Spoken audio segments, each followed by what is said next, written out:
What's up, guys? Heck of a night overall, especially for Brazil, right? I mean, Yeah, I agree. That country. So what were your thoughts overall on tonight? What's that? Just the overall thoughts on Yeah, listen, I think that I just ran into Teresa in the hall, and that's never fun. She's very upset, and she's 20 years old. She's got plenty of time. She won tonight. It's not like she lost. She won. Her stock goes up. She's a young kid. She's got nothing but time. I mean, I was telling you the guys the other day, talking about signing 23 and 24 years old. 24-year-old. She's 20. But yeah, it was a good night for Brazil. I agree. I'm excited to see what these two do.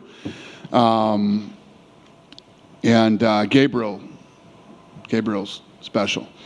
Ismail is super talented, durable, ton of fights. Yeah, I'm excited to see what these two do.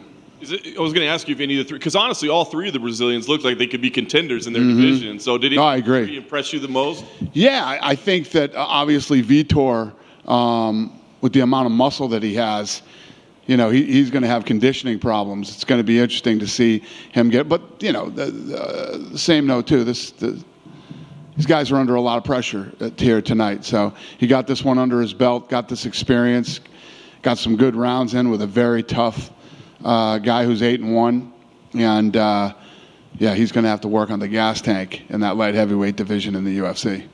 Unique situation with brothers as well. Just curious how you approach that as a promoter. Do you try to look at those guys as a package deal moving forward and try to sell them that way, or do you kind of let everybody have their own path? I hadn't thought about it yet. Obviously, I know they're both super marketable and very talented, but we'll see. But I'm sure, if you're them, they probably do train together and probably do want to fight together. And why not throw them on the same card?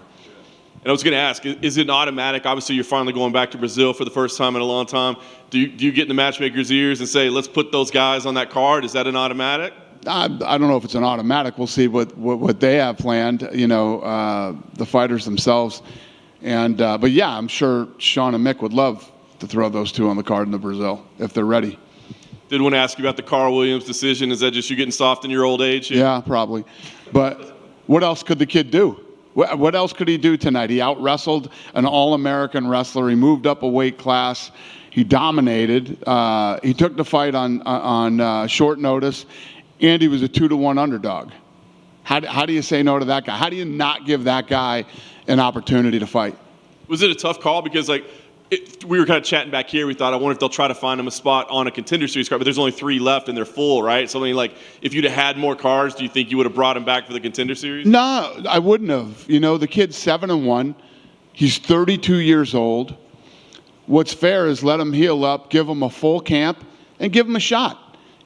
Who knows? Maybe he wins in the UFC. Maybe he doesn't. But it's hard to deny that he earned the shot tonight.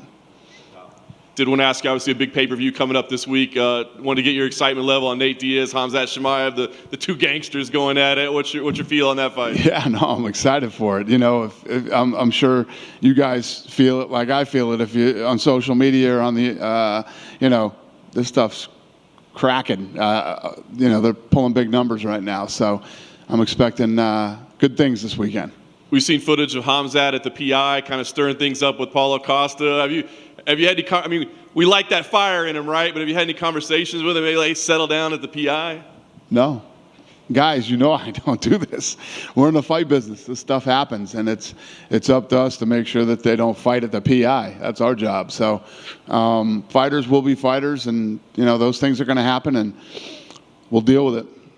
Last thing for me, a lot of people are saying this is Nate Diaz's last fight in the UFC. Are you coming into this week feeling that's a certainty that this is the last time he'll compete for the UFC? I don't know. I mean, Nate and I talked, and I said, listen, this kid came in on The Ultimate Fighter. He's fought in incredible wars for us, and, he's been a big part of this company for a very long time. And what more could I ask of Nate Diaz? If Nate's ready to make this his last fight, I wish him all the best in the world. And it's been fun. It's really been fun dealing with those two. At the times, at certain times, it was whatever. But looking back, the Diaz brothers have been an absolute blast. They're legends in this sport. they're legends in this company, and these days come with all the guys, and if that's what Nate wants, then we wish him the best. Dana, going off the back of that, Nate did an interview with ESPN earlier today, and he said that you guys have always got along, and there is some love for the UFC and for you. But he did say some years ago in a nightclub, you and him got into an argument, and it nearly got physical. Do you remember that?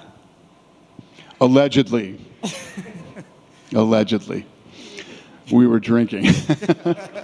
Was it that close or no? Does anybody else have any other questions?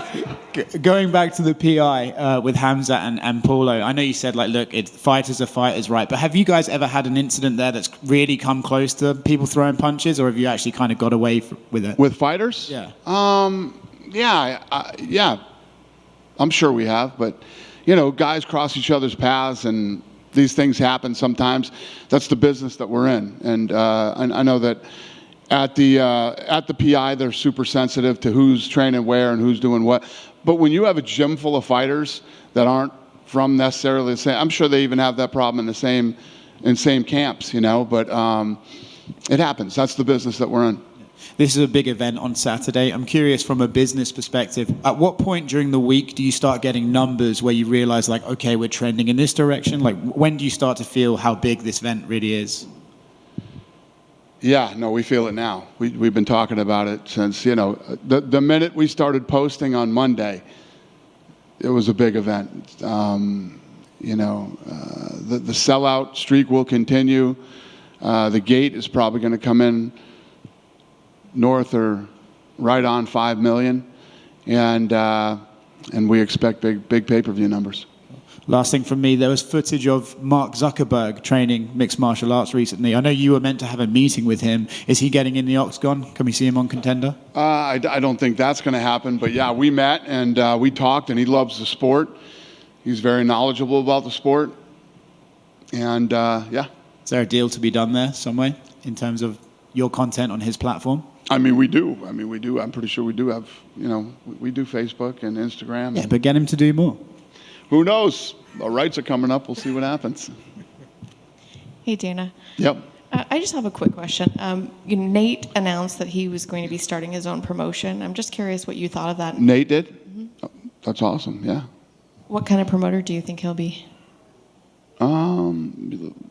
Listen, this isn't as easy as it looks. Lots of people have tried, but the more people that get into this sport, the more talent that's created. And hopefully I can just go every Tuesday, 52 weeks a year and do the Contender Series. So, like I said, I like Nate Diaz a lot.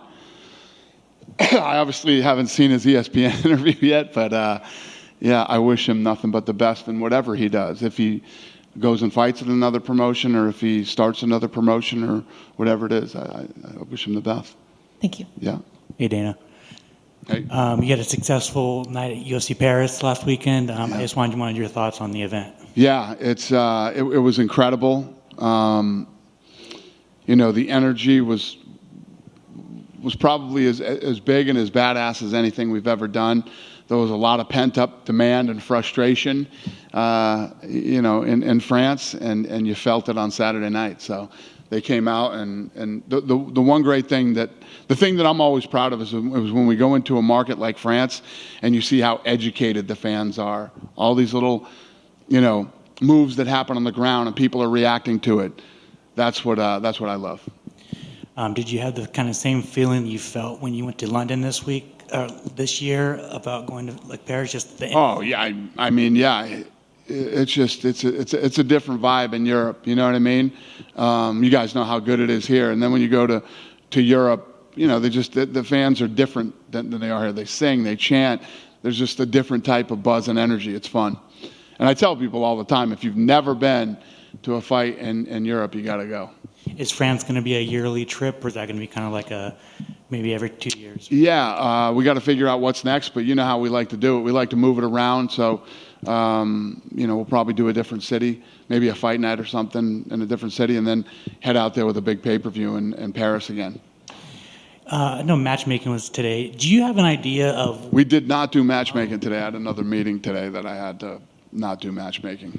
Do you have an idea of where you're going to go with the heavyweight division? There's so many questions about John Jones and Stipe and Francis, and Cyril Gane just looked great, and now he's going to be out for a couple of 5 months with a broken hand. Like, do you have an idea of? No, those are all great questions. Those are all things that we have to figure out, but it's a very, very good problem to have.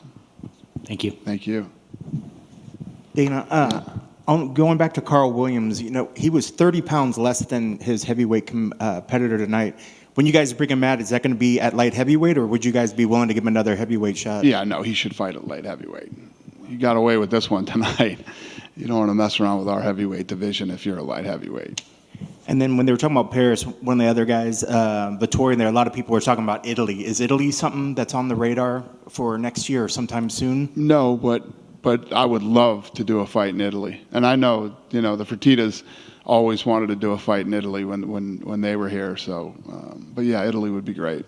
And when you talk about Italy, is that like a Rome or nowhere else? I mean, what? I don't know. Capri, if I get to choose. And then last one, Dustin Poirier's been tweeting a lot about MSG. Is that fight, and it's been sort of one of the rumors, Dustin and Chandler for MSG on that Adesanya Poirier. Is there a holdup on that, or is that going to happen for sure? Yeah, I mean, if we get it done, we'll announce it. We don't have it done yet. Gotcha. Thanks, Dana. Thanks.